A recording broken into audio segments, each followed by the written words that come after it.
So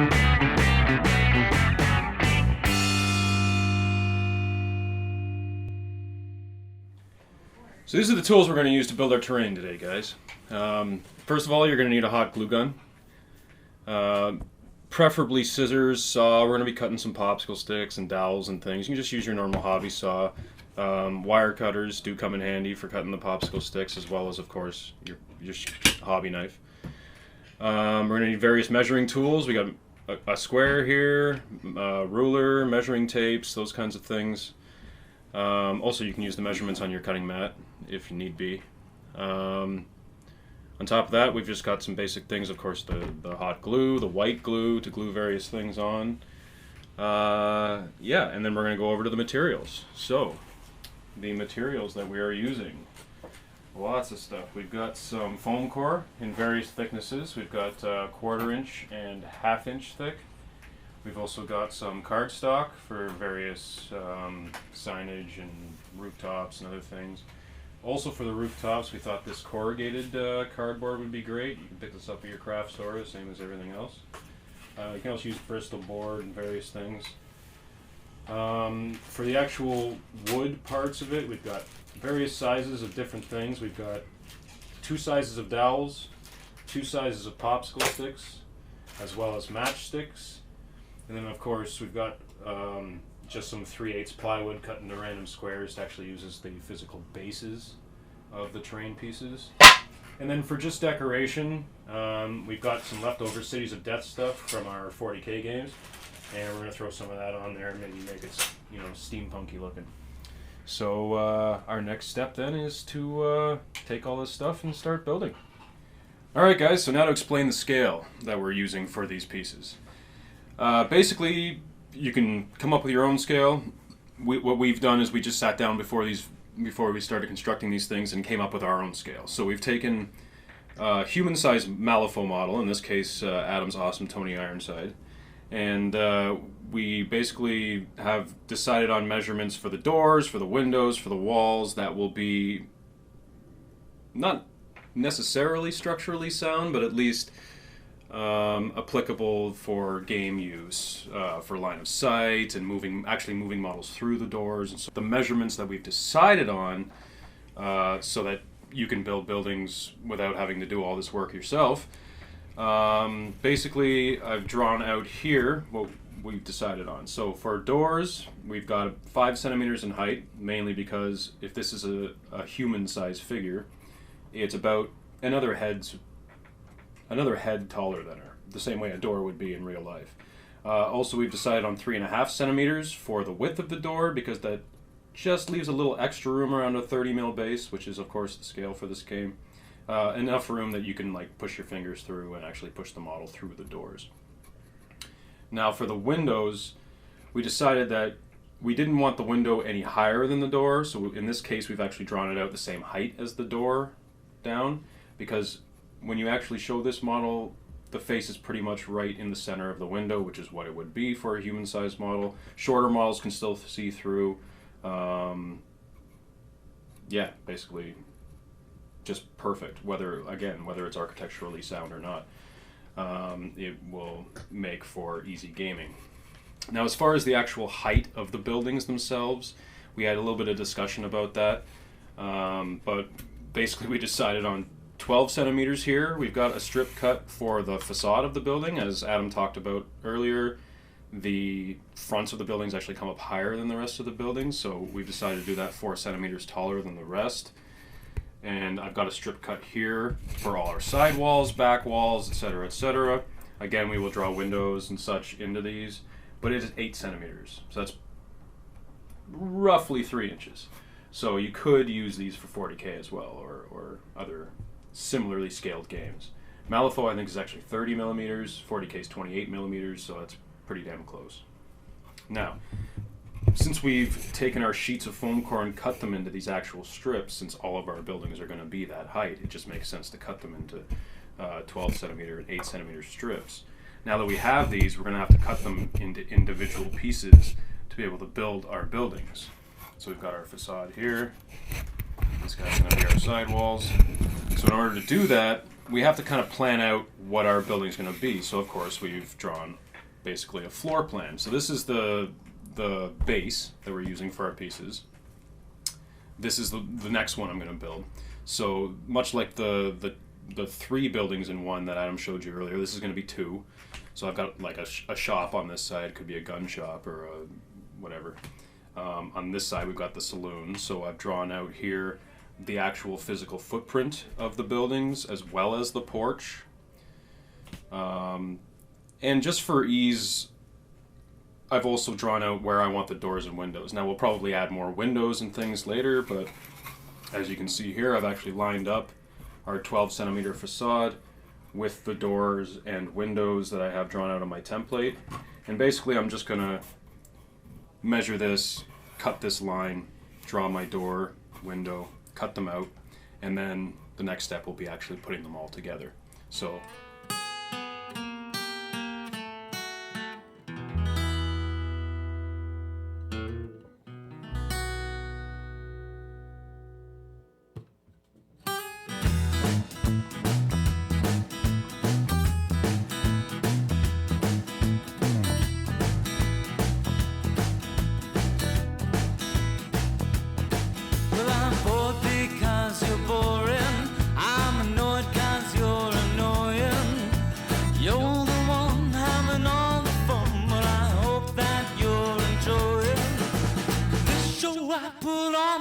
so soft you put your fingers through now. You say your check's coming now and you ran out on the town. You're the king of the bar, but everyone around. Now you're broken, need some change. We mean it in 2 different ways now. Alright.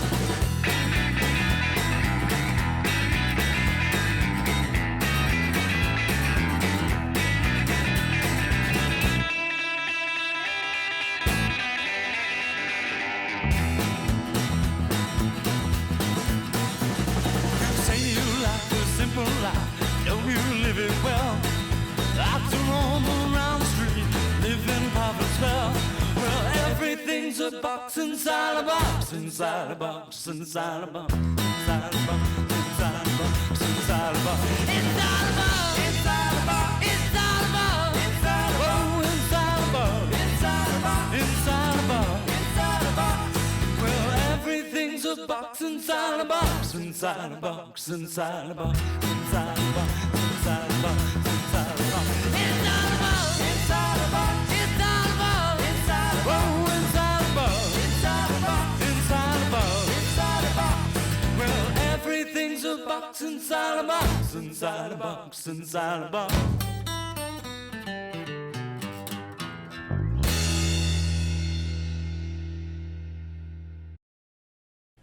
alright guys, so we got all our pieces cut out here. I got all my windows, doors, everything, as you witnessed. The one thing you didn't see on camera is that I have our porch cut out here. Now, I know you're like, that's a porch. It's the entire building. But the reason we've done that, if you can see here, the one that Adam built earlier, we've done the porch as the entire footprint of the buildings. That way, when we go to finish the inside, it's the same height as the front porch, because it would be kind of strange to walk into a building and step down. Now, the only problem with this, the first instinct would be to put the porch on first and build everything on top of it. But that's not actually what we want to do, because what we've done here, as I showed you earlier, is we've drawn the actual footprint of our building out. So what I'm going to do then is I actually want to use this to be able to assemble my buildings. I want to know where the walls go. If I go to put these 2 on and try to put that one in and I don't have a line to follow, it could end up that way, it could end up that way. So basically I'm going to use this to put the actual building together. Once it's together as one piece, I'm going to glue this down and glue the building on top. So you guys can watch me do that now. So we've decided to use hot glue for this. So I'm just going to show you guys. I guess I'll start from this side, work my way over. Just put a little bead on the edge there. Now, you will notice that it might melt your foam core a little bit. Some hot glue guns don't get too hot these days, but this one I'm using actually gets super hot. So I want to be real careful not to burn yourself. Oh. I got that on the wrong side. We'll just wipe that for now. My bad. Alright. It's actually on this side of the building.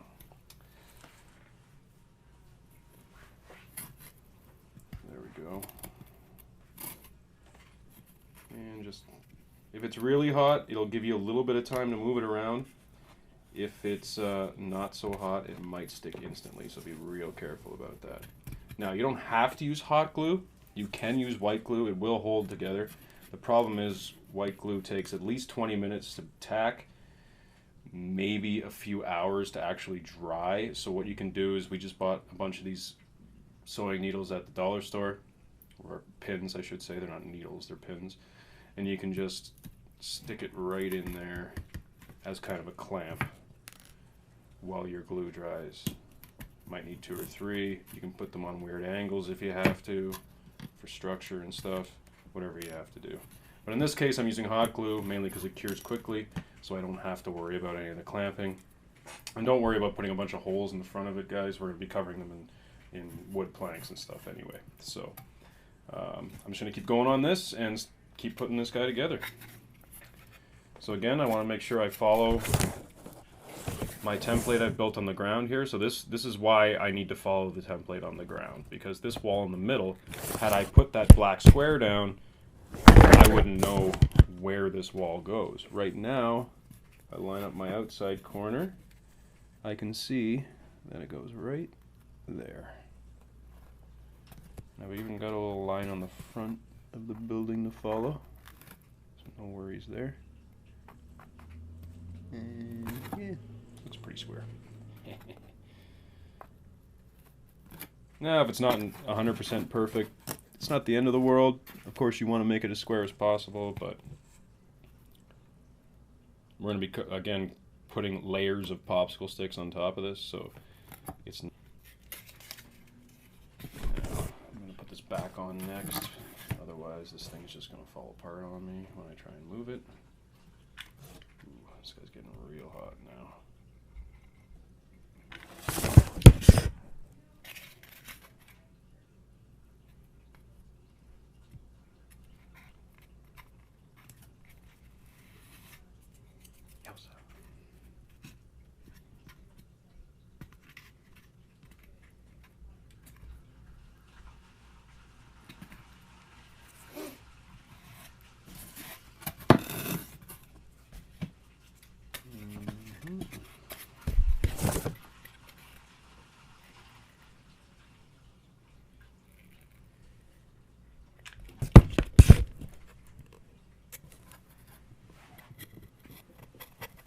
See what I'm doing over here?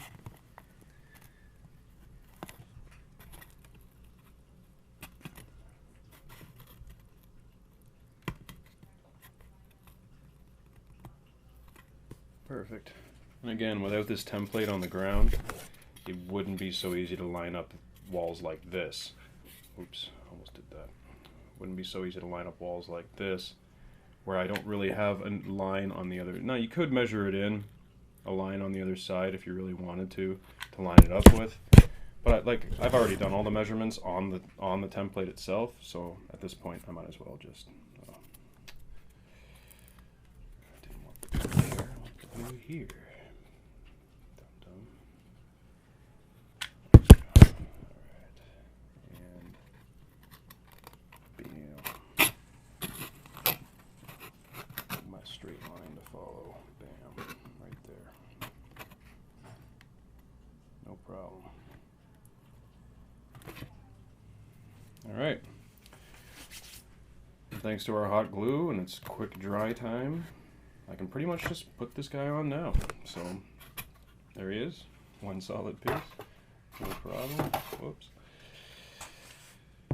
Throw a little bit of this down here. We can see the steam off that. Beauty. Got that steam on camera. And guy there. And you just go around the bottom of this.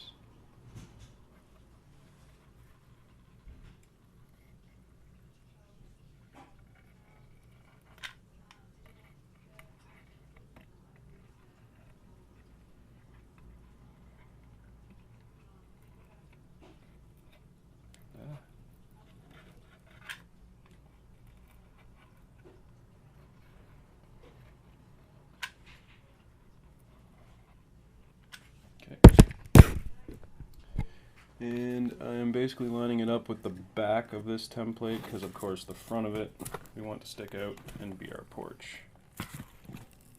Give me a little bit of time to move it around, get it in. I want it as flush as possible with the outside of my template there, of my porch piece, I should say. Again, it doesn't have to be perfect. We're going to be covering it with popsicle sticks right down the side, right to the ground. So this part all here will be covered. So again, like right here, it's not quite lined up, and there's some glue and crap I can shave off later. But for the most part,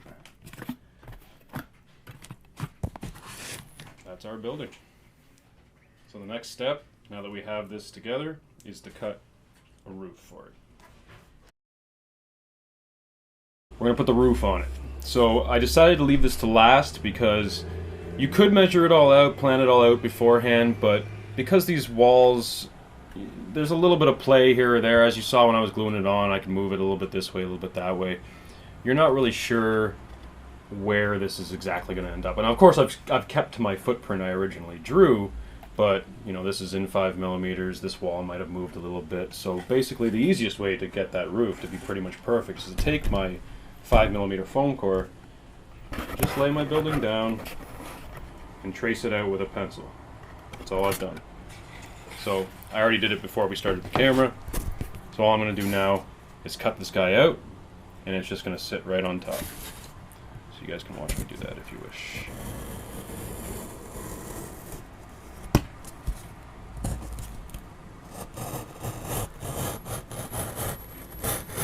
Now you actually want to make sure with this roof, because the next video we're going to show you guys is how to decorate these with the popsicle sticks to make them look like they are actually wooden buildings instead of foam core. You want to make sure that this roof is actually slightly smaller than the outline of this building, because the popsicle sticks are going to come up over it, and we want to make sure that it's not too snug that you can't actually take it off later, but also not too loose that it's going to fall off while you're playing on it. So, that being said, once I get this guy cut out, I'm actually going to place him on top and just make sure that there's no parts of this roof hanging over the edge. So now we can bring this down here. This roof. See, so this corner I've got a little bit hanging over, a little bit there. Actually, it's pretty good. I got a little bit hanging off there. So I'm just going to, basically from there to there, just cut that little bit off. No problem. This wasn't quite straight here either. Just cut that little bit off. And again, doesn't have to be perfect. This is going to get covered in sand. These are going to get covered in popsicle sticks. So it's not the end of the world if it doesn't look too pretty. This is there we have it, the skeleton of the building. So I hope you guys enjoyed that, and until next time.